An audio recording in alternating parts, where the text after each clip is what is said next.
इतिहास का सबसे महत्वपूर्ण पल, पहला पल। रचना के पहले पल में, पहले सेकंड में स्पेस और काल, मैटर और एनर्जी, हर चीज ने पूरी तरह से गति पकड़ ली। तभी जन्म हुआ स्पेस और समय का। इसी ने उत्पन्न किया ब्रह्मांड को। उस पहले सेकंड में ही इतना कुछ और हो गया कि भविष्य में ब्रह्मांड के शायद पूरे इतिहास में भी नहीं होगा, चाहे इसकी उम्र कितनी ही क्यों न हो। यही उथल पुथल भरा पहला सेकंड परिभाषित करेगा हर चीज को, आपको भी। तो उस पहले सेकंड को समझना ही ब्रह्मांड को समझने की कुंजी है।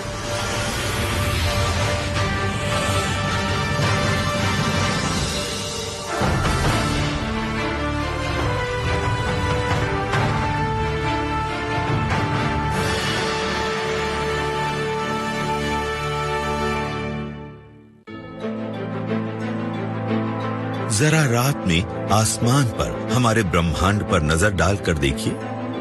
ये चमत्कार हमें हैरान और रोमांचित कर देता है।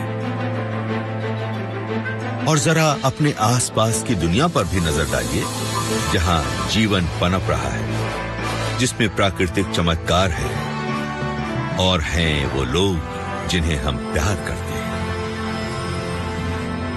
ये सब हम जो कुछ भी देखते हैं, उस सभी एक चमत्कारी पल से मिला है, big bang.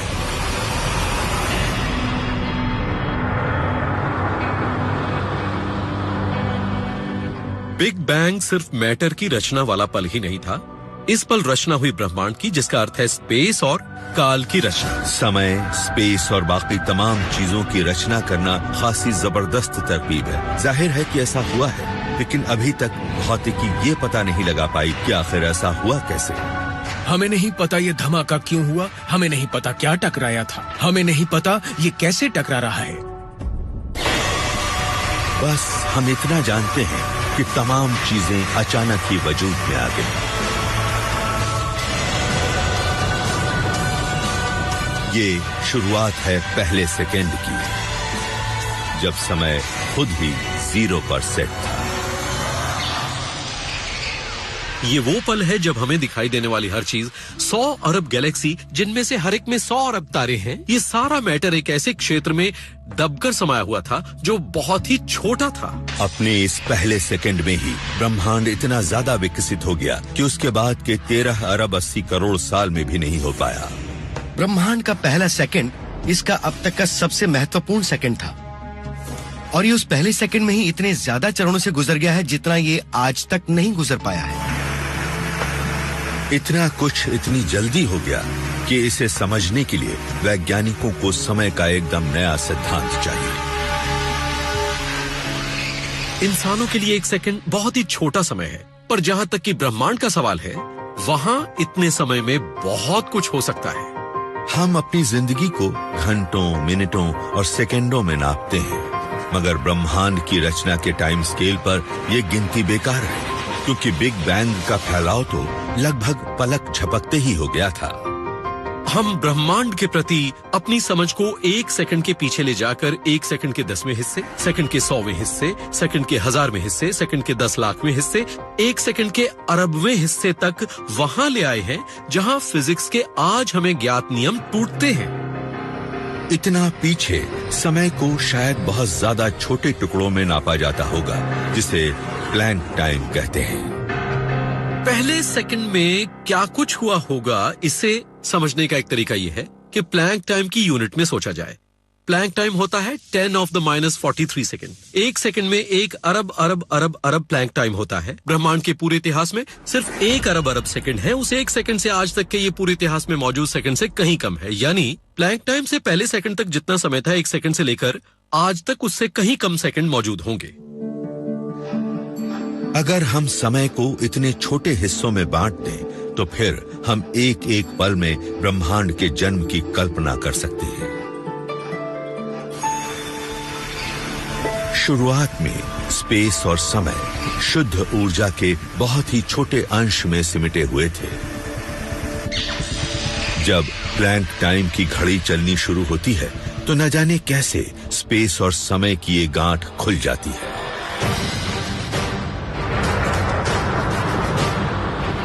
Big bang space में हुआ एक धमाका नहीं था, दरअसल ये तो स्पेस का एक धमाका था। जब हमारी कॉस्मिक घड़ी की सुइयां पहले प्लैंक टाइम तक पहुंची तो पूरा स्पेस फैल गया। ब्रह्मांड हर कहीं एक साथ उत्पन्न हो गया। कमाल की बात यह है कि ये इतना करीब हुआ जैसे हमारी नाक का ये छोर, लेकिन ये दूरी थी 5 अरब प्रकाश वर्ष। स्पेस का हर हिस्सा इस बिग बैंग में शामिल था। तो ये कोई गेंद जैसी चीज नहीं थी जिसके आप बाहर खड़े हो सकें। आप चाहे कहीं भी हो, आप होंगे बिग बैंग के अंदर ही।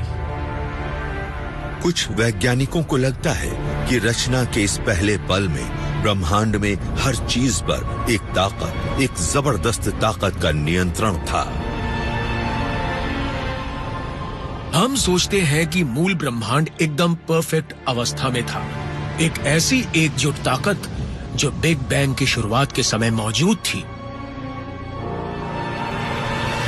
जब पहला प्लैंक टाइम गुजर गया तो किसी चीज की वजह से ये जबरदस्त ताकत बढ़ गई। इससे परफेक्शन की ये अवस्था छिन्न भिन्न हो गई। जब ब्रह्मांड ठंडा हुआ तो ये अलग अलग शक्तियां जम गईं, यानी इनका व्यवहार अलग हो गया। मिसाल के लिए भाप को ले लीजिए। अगर मैं स्टीम को ठंडा करूं तो इससे एक तरल बन जाएगा। अगर इसे दोबारा ठंडा करूं तो ये एक ठोस चीज बन जाएगी। तो इसी तरह जब ब्रह्मांड ठंडा होने लगा तो अलग अलग शक्तियां एक दूसरे से अलग होने लगी। इस जबरदस्त शक्ति के अलग अलग होने से ब्रह्मांड को चलाने और साकार रूप देने वाली एक नई शक्ति उभरी। ये थी ग्रेविटी। ये मैटर की मदद से ग्रह, सितारे और गैलेक्सी बनाने वाली थी। अगर ग्रेविटी थोड़ी और ताकतवर होती तो शायद एक बिग बैंग पनपता, वो रुकता और फिर एक बड़े क्रंच में फौरन ही दोबारा से ढह जाता। ऐसे में जीवन असंभव होता। अगर ग्रेविटी थोड़ी कमजोर होती तो फिर ऐसा बिग बैंग पनपता जो चलता ही रहता और ब्रह्मांड जमकर दम तोड़ देता। लेकिन ग्रेविटी उस जबरदस्त ताकत से एकदम सही समय पर अलग हुई जिससे गैलेक्सी, तारे और जीवन बने। तो हमारा ब्रह्मांड एक तरह से फाइन ट्यून्ड है। खुशकिस्मती से हमारे पास एक ऐसा ब्रह्मांड है जो धीरे धीरे फैलता है, जिससे डीएनए और जीवन की रचना संभव हो पाती है। ग्रेविटी हमारे ब्रह्मांड में एकदम सही शक्ति हो सकती है, लेकिन कॉस्मॉस को नियंत्रित करने वाला ये अकेला बल नहीं है। प्लैंक क्लॉक के 1 करोड़वें हिस्से में एक और बहुत हैरत अंगेज घटना की शुरुआत होने वाली थी। कॉस्मॉस के इतिहास में विकास की ये गति बहुत ही तेज होगी। ग्रेविटी ने कॉस्मॉस के भविष्य को आकार देना शुरू कर दिया है, लेकिन जब ब्रह्मांड फैलता है और तापमान गिरता है तो एक और बल का जन्म होता है। ये है स्ट्रॉन्ग फोर्स। बिना ताकतवर न्यूक्लियर फोर्स के एटम्स के न्यूक्लियाई खुद बिखर जाएंगे। 3 शक्तियां, ग्रेविटी, स्ट्रॉन्ग फोर्स और फ्रैक्चर्ड सुपर फोर्स ब्रह्मांड पर शासन करती है और ये अपनी अगली मंजिल की ओर बढ़ा जा रहा है। ये एक ऐसी घटना है जो आज कॉस्मॉस में मौजूद गैलेक्सीज के ब्लूप्रिंट को बनाती है। हमें लगता है कि ये घटना हुई थी क्योंकि ये बहुत समय से मौजूद एक रहस्य को उजागर करती है। हम ब्रह्मांड में जहां भी नजर डालते हैं हमें अरबों गैलेक्सीज समान रूप से फैली नजर आती हैं। हर दिशा में इनकी संख्या एक सी ही है।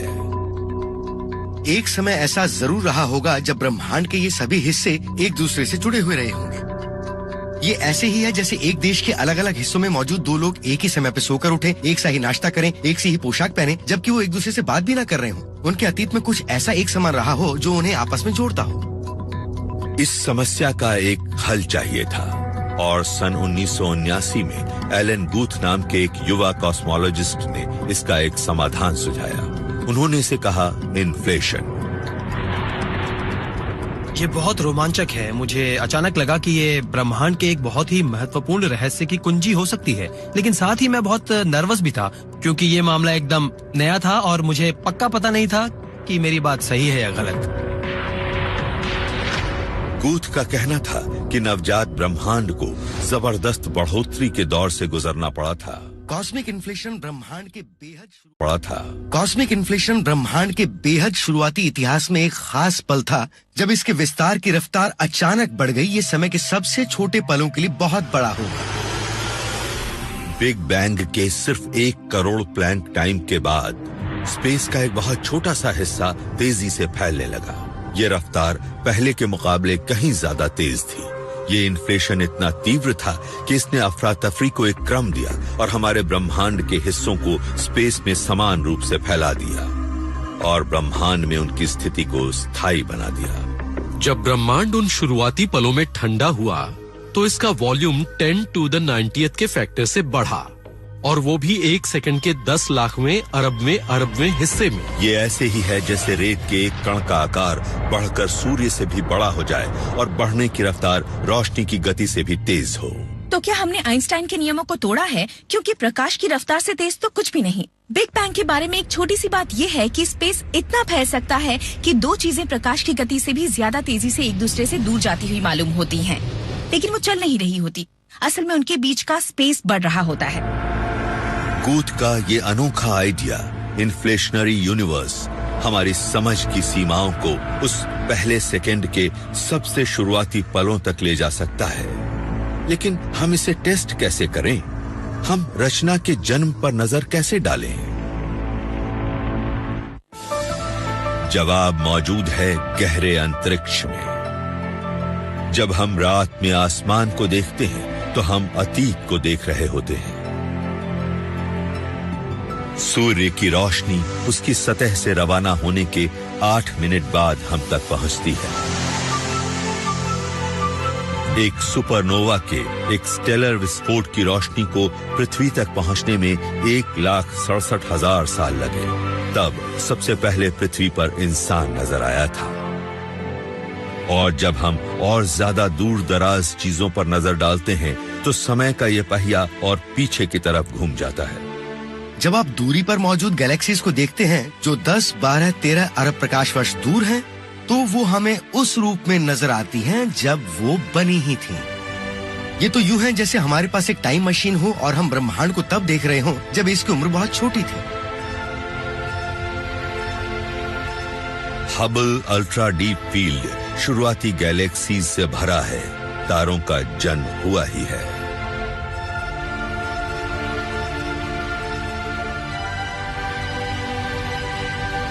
लेकिन हबल टेलीस्कोप बस इतनी ही दूर तक देख सकता है। हम भला और कितना पीछे तक जा सकते हैं? क्या ब्रह्मांड के जन्म के और नजदीक?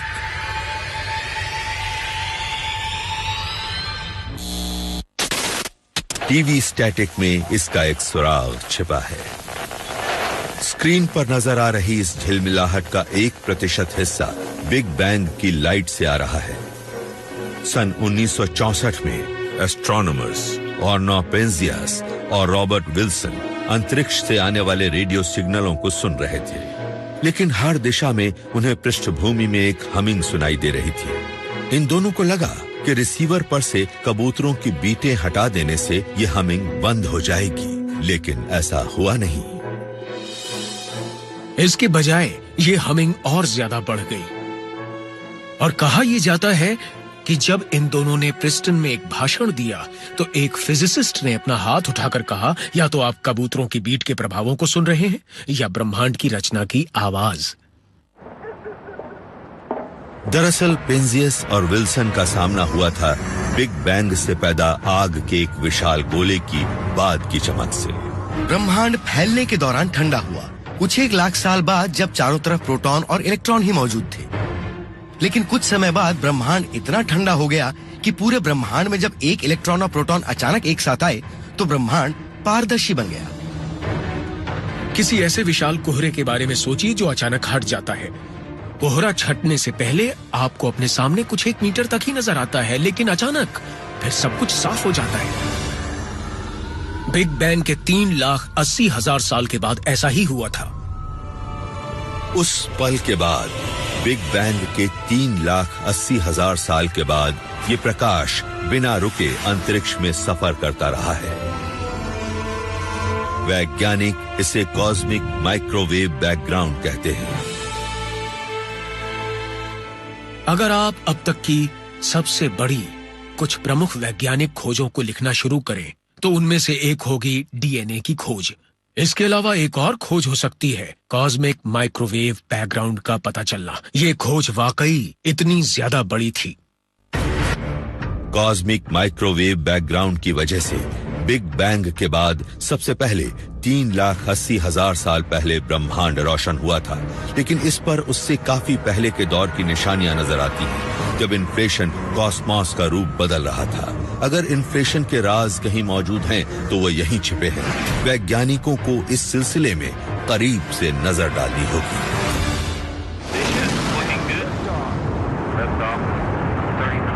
मई सन 2009 यूरोपियन स्पेस एजेंसी ने प्लैंक सैटेलाइट को लॉन्च किया।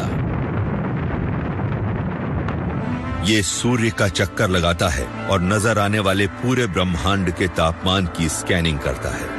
ये इतना संवेदनशील है कि कॉस्मिक माइक्रोवेव बैकग्राउंड के 1 डिग्री के 10 लाखवें हिस्से तक के तापमान को नाप सकता है। इस नक्शे में नजर आने वाले नीले धब्बे ठंडी जगहें हैं। ये विकसित होते होते विशाल खाली जगहें बन जाएंगी। नक्शे में नजर आ रहे लाल धब्बे गर्म जगहें हैं और इनमें गैलेक्सीज के समूह बनेंगे। ये नक्शा इस बात का ब्लूप्रिंट है कि भविष्य में हमारा ब्रह्मांड किस तरह बनेगा और विकसित होगा। इस नक्शे पर नजर डालकर हम अतीत पर भी नजर डालते हैं और ब्रह्मांड की रचना की झलक भी पा सकते हैं। प्लैंक द्वारा नापे गए सूक्ष्म अंतर उन गैलेक्सीज को बनाते रहते हैं जिनसे हमारा ब्रह्मांड भरा है, और इन्फ्लेशन इनको सटीक ढंग से समझाता है। लेकिन वैज्ञानिकों को एक पुख्ता सबूत चाहिए, बिल्कुल साइंस फिक्शन जैसी कोई चीज, और ये हैं ग्रेविटेशनल वेव्स। एक टेस्ट ये है कि हम उन ग्रेविटी तरंगों को शायद देख सकें जो इन्फ्लेशन के आखिरी दौर में उत्पन्न हुई थी। ग्रेविटेशनल वेव्स स्पेस टाइम को खींचती और सिकोड़ती रहती हैं। ये अंतरिक्ष में किसी तालाब में फैलने वाली तरंगों की ही तरह सफर करती हैं। वैज्ञानिकों का मानना है कि इन्फ्लेशन की उथल पुथल से ही ये तरंगें पूरे कॉस्मॉस में फैलती रहती हैं। अगर हम उन्हें देख पाएं, तो पूरा रहस्य ही सुलझ जाएगा। वैज्ञानिकों को ये पता चल जाएगा कि इन्फ्लेशन सचमुच था। मार्च सन 2014 एलन गूथ ने जब इन्फ्लेशन को ढूंढा था, उसके 30 साल बाद दक्षिणी ध्रुव पर लगे एक टेलीस्कोप ने दुनिया को हिला कर रख दिया। आज वैज्ञानिकों ने ये घोषणा की है कि हमारे ब्रह्मांड के सबसे शुरुआती पलों में बिग बैंग के बाद जो कुछ हो रहा था, उसे उन्होंने खोज लिया है। ये मेरे करियर का सबसे रोमांचक वैज्ञानिक परिणाम है।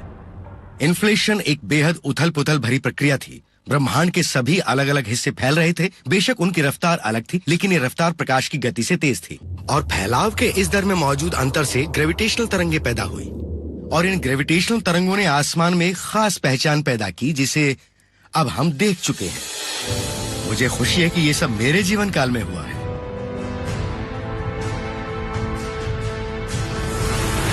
इन्फ्लेशन के लिए ये आंकड़े एकदम सही हैं। हमें ये पता चल रहा है कि इन्फ्लेशन के सबसे सरल मॉडल भी हमारे अवलोकनों से बेहद खूबसूरत ढंग से मेल खा रहे हैं, और ये मेरे ख्याल से इस बात के ठोस सबूत मुहैया कराती है कि इन्फ्लेशन वाकई हुआ था।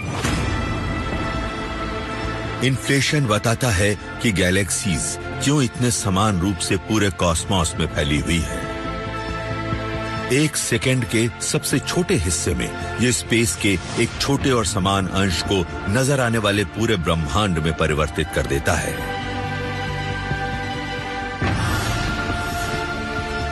और इसके नतीजे हैरान करने वाले हैं। शायद इन्फ्लेशन की वजह से सिर्फ नजर आने वाला ब्रह्मांड ही विकसित नहीं हुआ था। कुछ वैज्ञानिकों का अब मानना है कि स्पेस के जो हिस्से इतनी दूर हैं कि जिनकी रोशनी हम तक कभी पहुंचेगी ही नहीं, वहां भी इन्फ्लेशन हुआ था और अब भी चल रहा है। इन्फ्लेशन की खास बात यह है कि ये एक बार शुरू हो जाए तो इसे रोकना मुश्किल होता है। इन्फ्लेशन हर जगह कभी नहीं रुकता, ये कहीं कहीं रुकता है, और ये जहां भी रुकता है वहां एक ब्रह्मांड की रचना कर देता है। इन्फ्लेशन तो जैसे हमेशा ही दूसरे ब्रह्मांडों की भी रचना करता ही रहता है। इन्फ्लेशन न सिर्फ हमारे बिग बैंग को पैदा करता है, बल्कि ये और भी कई सारे बिग बैंग बनाता है, जिससे ब्रह्मांडों का एक बड़ा सा समुदाय बनता है, एक मल्टीवर्स। हमारा ब्रह्मांड एक मल्टीवर्स में ब्रह्मांडों के एक असीम संग्रह में से एक हो सकता है, हमारी कल्पना से भी कहीं ज्यादा बड़ा। और कुछ वैज्ञानिकों का कहना है कि न केवल अंतरिक्ष में अनेकों ब्रह्मांड मौजूद हैं, बल्कि उनके मुताबिक हर संभव ब्रह्मांड को मौजूद होना चाहिए। हो सकता है हमसे मिलते जुलते लोग, हमसे मिलता जुलता जीवन, हमसे मिलती जुलती दुनियाओं में गुजार रहे हों। ये नतीजा हैरान कर देने वाला हो सकता है। अब जबकि हमारे पास इन्फ्लेशन से जुड़ा इतना दमदार सबूत है, तो वक्त है कि हम मल्टीवर्स जैसे आइडिया को गंभीरता से लें। ये ब्रह्मांड एक सेकंड के एक खरबवें हिस्से जितना पुराना है। इसका तापमान है 1000 खरब डिग्री। ये नवजात ब्रह्मांड प्रकाश की गति से भी कहीं तेजी से इन्फ्लेट करता है। ये ऊर्जा की विशाल मात्रा स्पेस में झोंक देता है, लेकिन कॉस्मोस का आकार अब भी एक बेसबॉल के बराबर ही है।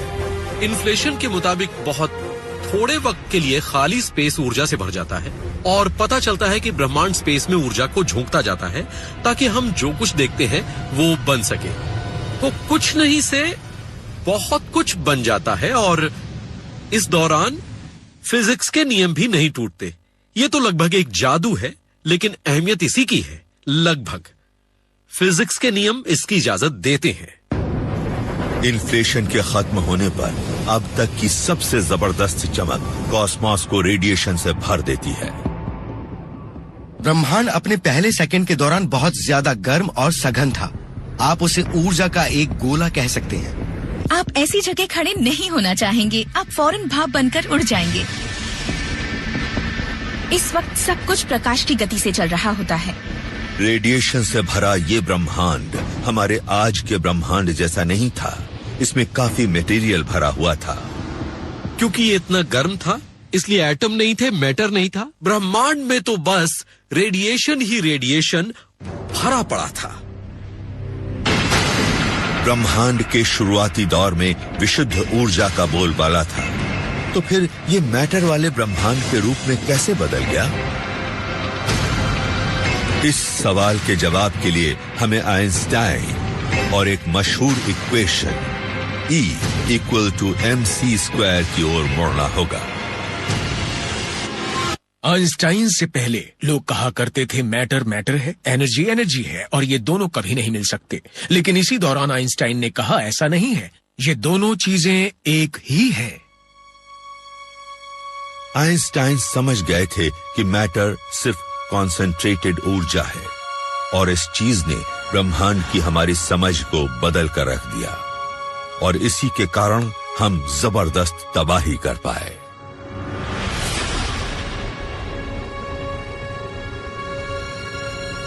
एनर्जी E से बन सकता है M मैटर, और इससे उल्टा भी हो सकता है। एक छोटा चम्मच मैटर भी सैकड़ों हाइड्रोजन बमों की ताकत पैदा करने के लिए काफी होगा।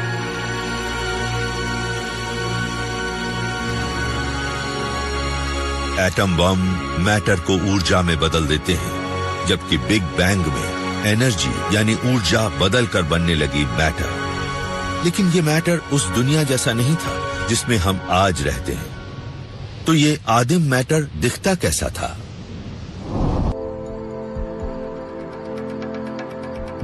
ये लॉन्ग आइलैंड पर मौजूद ब्रुकहेवन नेशनल लेबोरेटरी है, और यही है रिलेटिविस्टिक हेवी आयन कोलाइडर या रिक। यहां ये लोग उस मैटर की रचना करते हैं जिसने बिग बैंग के 1 सेकंड के 10 लाखवें हिस्से के बाद शुरुआती ब्रह्मांड को भर दिया था।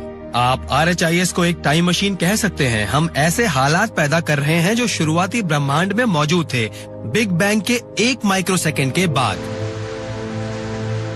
रिक करीब 4 किलोमीटर लंबी गोल सुरंग में 1 सेकंड में 78,000 बार लगभग प्रकाश की गति से गोल्ड न्यूक्लियाई को फायर करता है।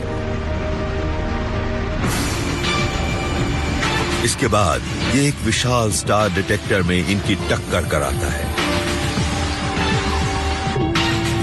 जरा आमने सामने से टकराती 2 कारों के बारे में सोचिए और फिर जो मलबा उड़ता है उसका विश्लेषण करके सोचिए कि कारें कैसी दिखती होंगी। रिक में टीम यही कर रही है। ये लोग प्रोटॉन को आपस में टकराकर उसे बनाने वाले ब्लॉक ढूंढ रहे हैं।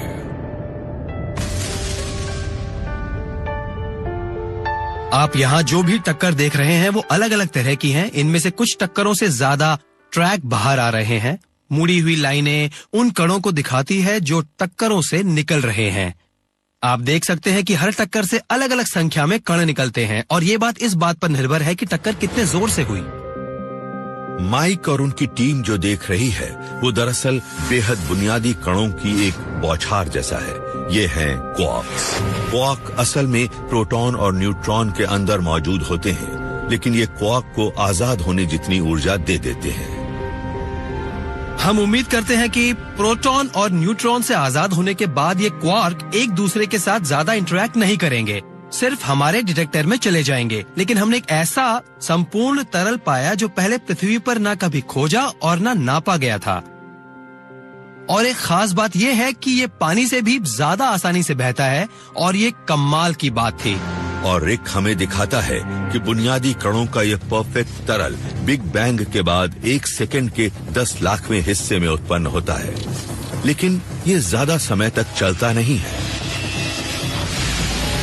ब्रह्मांड फैलने के दौरान ठंडा होता है और स्ट्रॉन्ग फोर्स कहलाने वाली एक चीज अपनी मौजूदगी का एहसास कराती है। स्ट्रॉन्ग फोर्स की सबसे महत्वपूर्ण पहचान है आज नजर आने वाले प्रोटॉन और न्यूट्रॉन के अंदर क्वार्क का सिमटे होना। जब ब्रह्मांड का तापमान गिरकर 2 खरब डिग्री हो गया तो स्ट्रॉन्ग फोर्स ने क्वार्क को 3 के समूह में जोड़ दिया, जिससे प्रोटॉन और न्यूट्रॉन एटम का निर्माण करने वाली चीजें बन गईं। और तब ब्रह्मांड ने मौजूदा आकार लेना शुरू किया। लेकिन जब मैटर पूरे ब्रह्मांड में अपने वजूद में आ रहा था, तब भी किसी चीज की कमी थी।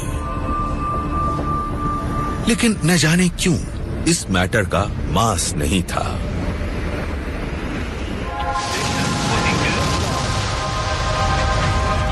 लेकिन आज के ब्रह्मांड में मौजूद मैटर का मास है। पृथ्वी पर हम इसे वजन के रूप में महसूस करते हैं। अंतरिक्ष में चीजें भारहीन लग सकती हैं, लेकिन फिर भी उनका मास होता है।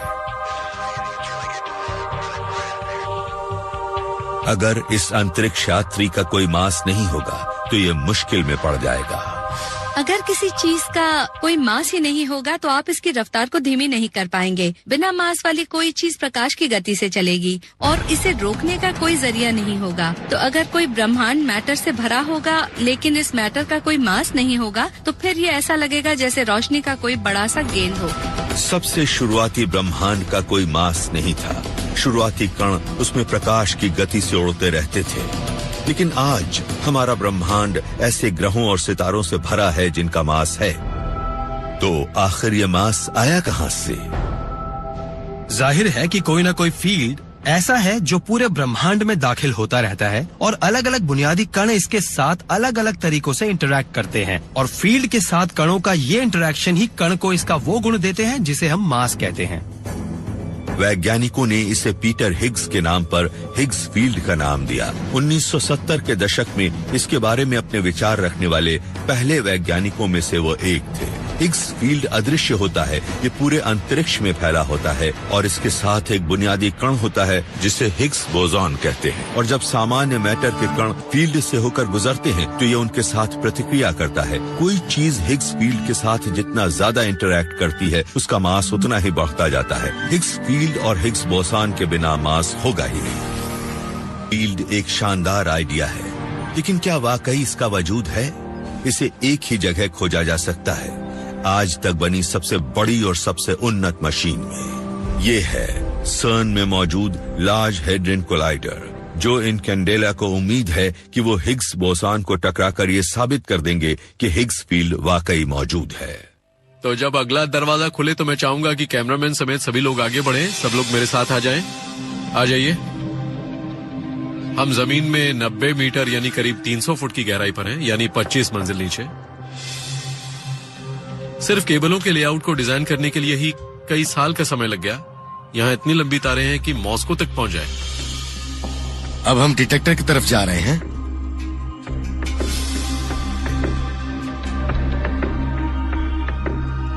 लीजिए, हम पहुंच गए। ये आपको जेम्स बॉन्ड की किसी फिल्म जैसा लगेगा, लेकिन ये असली है। LHC प्रोटॉन की 2 बीम्स को करीब 27 किलोमीटर लंबी कंक्रीट की सुरंग में फायर करता है, और ये बीम करीब 27 किलोमीटर लंबी कंक्रीट की सुरंग में फायर करता है, और ये बीम विज्ञान द्वारा आज तक पैदा की गई सबसे ऊंची ऊर्जा पर आपस में टकराती है।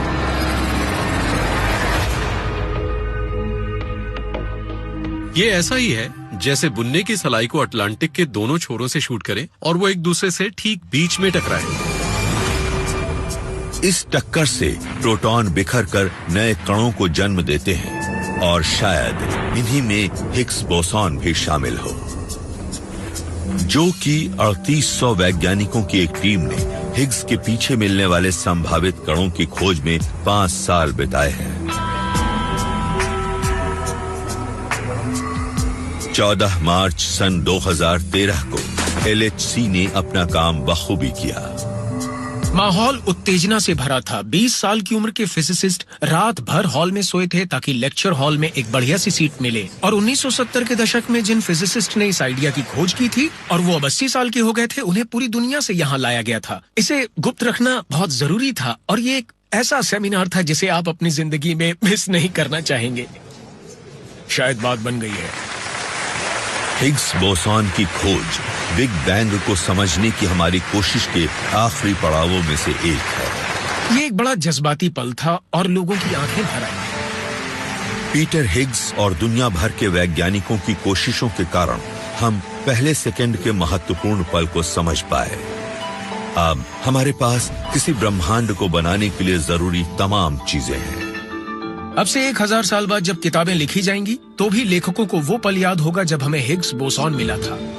हमारे आसपास मैटर भी था, इंसान भी थे, आसमान में तमाम सितारे और ग्रह भी थे। नहीं था तो सिर्फ हिग्स बोसॉन। लेकिन अब ये भी हमें मिल गया है। हिग्स मैकेनिज्म, हिग्स फील्ड के बिना मास का निर्माण हो भी जाए तो उसमें एटम नहीं होते। एटम के बिना संरचना नहीं होती, हम नहीं होते। इसीलिए इस कण को एक दूसरा नाम मिला है। इसे कहा जाता है गॉड पार्टिकल।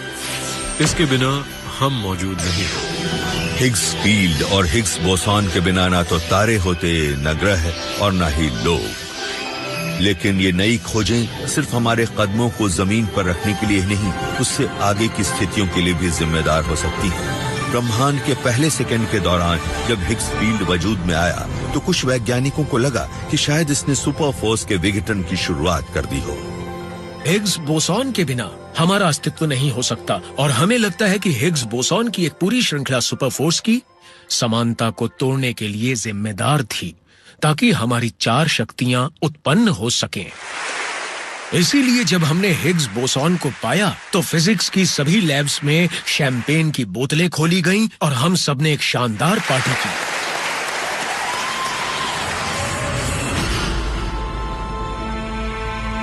इसके बाद 2 अंतिम बल बंट गए। कमजोर न्यूक्लियर फोर्स के बिना सितारे चमकेंगे नहीं। इलेक्ट्रोमैग्नेटिक फोर्स वो ताकत है जो हमारे लगभग हर कामकाज को नियंत्रित करती है, यहाँ तक कि हमारे अपने शरीर की केमिस्ट्री को भी। अब कमजोर न्यूक्लियर फोर्स और इलेक्ट्रोमैग्नेटिक फोर्स ताकतवर न्यूक्लियर फोर्स और ग्रेविटी के साथ मिलकर हमारे इस ब्रह्मांड को आकार दे रहे हैं। इन 4 बलों के जरिए हमारे पास अब एक ऐसा ब्रह्मांड है जो हमारे घर की रचना कर सकता है। हमारे ब्रह्मांड को नियंत्रित करने वाले फिजिक्स के नियम इन बुनियादी बलों के केंद्र में हैं, और ये बल ब्रह्मांड के विकास को संचालित करते हैं। जब तक हम इन 4 बलों से हाथ मिलाने का कोई रास्ता नहीं ढूंढ लेते, ये तस्वीर पूरी नहीं बनेगी। और LHC ही एकमात्र ऐसा प्रयोग नहीं है जो इस काम को करने के संबंध में सुराग दे। साउथ पोल पर लगे बाइसेप 2 टेलीस्कोप को ऐसे तापमान मिले जो LHC से भी 1 करोड़ अरब गुना ज्यादा थे और हर चीज को आपस में एकजुट करने लायक गर्म थे। बाइसेप प्रयोग ने हमें इन्फ्लेशन के एनर्जी स्केल का एक माप दे दिया है और ये एनर्जी स्केल वाकई बहुत ऊंचा है। ये इतना ऊंचा है कि हम ये सोचने लगते हैं कि इन्फ्लेशन प्रकृति के तमाम बलों को एकजुट कर देगा। ये एक ऐसा एनर्जी स्केल है जिसके बारे में हम ये सोचते हैं कि अगर फिजिक्स, ग्रेविटी, स्ट्रॉन्ग फोर्स और वीक फोर्स के बुनियादी बल एक साथ जुड़ जाएं, तो एक बड़ा बल बन जाए। आज फिजिक्स के लिए नया सुनहरा दौर है। LHC में हिग्स की खोज और बाइसेप 2 में ग्रेविटेशनल वेव को ढूंढे जाने से वैज्ञानिकों को बुनियादी बलों को एकजुट करने और कॉस्मोलॉजी को गहराई से समझने में मदद मिल सकती है।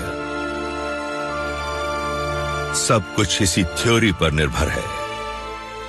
इन ग्रेविटी तरंगों का पता लग जाने से इन्फ्लेशनरी थ्योरी के इतने अच्छे ढंग से काम करने से मुझे ये उम्मीद बन रही है कि एक ऐसी बुनियादी थ्योरी को ढूंढना मुमकिन हो सकता है जो प्रकृति के तमाम बलों को एकजुट कर दे, जो ये बताए कि बिग बैंग के शुरुआती पलों में क्या कुछ हुआ होगा, और वो भी हमारे अपने जीवन का। हम अब ब्रह्मांड के पहले सेकंड के अंत के करीब पहुंच रहे हैं। कॉस्मोस इस वक्त रेडिएशन और मैटर की धूम है और यहाँ प्रकृति के 4 बुनियादी बलों का जन्म हो चुका है। लेकिन इससे पहले कि पहले सितारे को चमकने का मौका मिलता, एक रहस्यमय मैटर से इसके वजूद के लिए खतरा पैदा हो गया। ब्रह्मांड के इतिहास का पहला सेकंड, सबसे महत्वपूर्ण सेकंड लगभग खत्म हो चुका है। अब ब्रह्मांड का विस्तार 20 प्रकाश वर्ष जितना है और ये प्रकाश और मैटर की एक बड़ी सी गर्म गेंद है। लेकिन कॉस्मोस को हिला कर रख देने वाला एक महायुद्ध शुरू हो चुका है। एटम का निर्माण करने वाले बुनियादी कण पूरे शुरुआती ब्रह्मांड को भर चुके हैं, लेकिन इन्हें एक युद्ध का सामना करना होगा। इस युद्ध का परिणाम ही हमारे भविष्य को तय करेगा। कारण ये कि मैटर का एक अनर्थकारी जुड़वा भी होता है, ये है एंटी मैटर, और ये दोनों एक दूसरे के दुश्मन हैं। ये कई मायनों में एक दूसरे के विरोधी हैं, और इसका मतलब ये है कि अगर आप मैटर का एक ढेर लें और उतना ही एंटी मैटर लें और उन्हें आपस में टकरा दें, तो इनसे एनर्जी पैदा हो जाएगी। और आइंस्टाइन की इक्वेशन E=mc² के मुताबिक ये ऊर्जा काफी ज्यादा होती है। मैटर और एंटी मैटर एक साथ रह ही नहीं सकते। संपर्क होने पर ये एक दूसरे को खत्म कर देते हैं। ये कॉस्मिक हिंसा जारी रहती है, क्योंकि आज नजर आने वाले मैटर से अरबों गुना ज्यादा मैटर और एंटी मैटर आपस में टकराने पर खत्म होते रहते हैं। ब्रह्मांड का भविष्य अधर में लटका है। आप ये समझने की कोशिश कीजिए कि ब्रह्मांड को यहाँ होना ही नहीं चाहिए। यहाँ होना चाहिए था आधा मैटर और आधा एंटी मैटर, और तब हमारा खात्मा हो जाता। हमें समझ नहीं आता कि हम क्यों मौजूद हैं। इस महायुद्ध के अंत में मैटर की जीत हुई, लेकिन बहुत मामूली अंतर से। ऐसा क्यों हुआ? सवाल ये है कि आज हम ब्रह्मांड को जिस रूप में देखते हैं उसमें इतने सारे पार्टिकल और एंटी पार्टिकल क्यों हैं? हम आसमान में जो गैलेक्सी और तारे देखते हैं वो सब मैटर से बने हैं, एंटी मैटर से नहीं बने हैं। न जाने कैसे शुरू से ही मैटर और एंटी मैटर के बीच का संतुलन हल्का सा असंतुलित था। एनर्जी के जरिए बनने वाले मैटर और एंटी मैटर के हर एक अरब कणों में मैटर का एक अतिरिक्त कण होता है, और 1 अरब में केवल एक कण का ये छोटा सा असंतुलन उन सब गैलेक्सीज और सितारों के निर्माण के लिए काफी है जो आज हमें ब्रह्मांड में नजर आते हैं। लेकिन क्या हालात इससे अलग भी हो सकते थे? अगर एंटी मैटर इस युद्ध में जीत जाता तो क्या होता? अगर मैटर के बजाय एंटी मैटर जीत जाता तो भी शायद ब्रह्मांड ऐसा ही दिखता। तब हम शायद एंटी मैटर से बनते और तब हम उसे मैटर कहते। एंटी लवर्स कारों में बैठे होते, एंटी कार एंटी मून को देख रही होती, तब भी एंटी लव होता और सब कुछ आज जैसा ही लगता। लेकिन मैटर एंटी मैटर से ज्यादा क्यों रहा? आखिर ब्रह्मांड असंतुलन से क्यों बना? लार्ज हेड्रन कोलाइडर में मौजूद प्रोफेसर टेरा शियर्स इस बारे में जानना चाहती है। हम ये जानने में दिलचस्पी रखते हैं कि मैटर और एंटी मैटर की मात्राएं कितनी अलग हैं और इन दोनों में कितना फर्क है। क्या वो इस सिलसिले में हमारी समझ से मेल खाती हैं? क्योंकि हम लोग इस बात को नहीं समझते। LHC के नतीजों से पता चलता है कि एंटी मैटर और मैटर के बीच का फर्क हमारी उम्मीद से कहीं कम है। ऐसा क्यों है, ये बताने के लिए वैज्ञानिकों को ये जानना होगा कि कौन सी बात तराजू के पलड़े को मैटर के पक्ष में झुका रही है।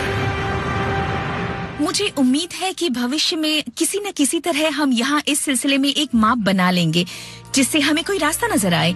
हम ये देख पाएं कि ब्रह्मांड में और क्या कुछ मौजूद है जिसके जरिए हम इसे समझ पाएंगे। हम अब भी कॉस्मोस के उस पहले सेकंड को पूरी तरह नहीं समझते हैं, लेकिन हम इस बारे में जो बहुत कुछ जान गए हैं वो हमारे वैज्ञानिकों के पक्के इरादों और प्रतिभा के बारे में बहुत कुछ बताता है। एक सभ्यता के तौर पर हम ब्रह्मांड में अपनी स्थिति के बारे में अपनी समझ का विस्तार कर रहे हैं और ये बात बहुत महत्वपूर्ण है, इसलिए हम जो कुछ करते हैं उससे हमें बड़ा लगाव है।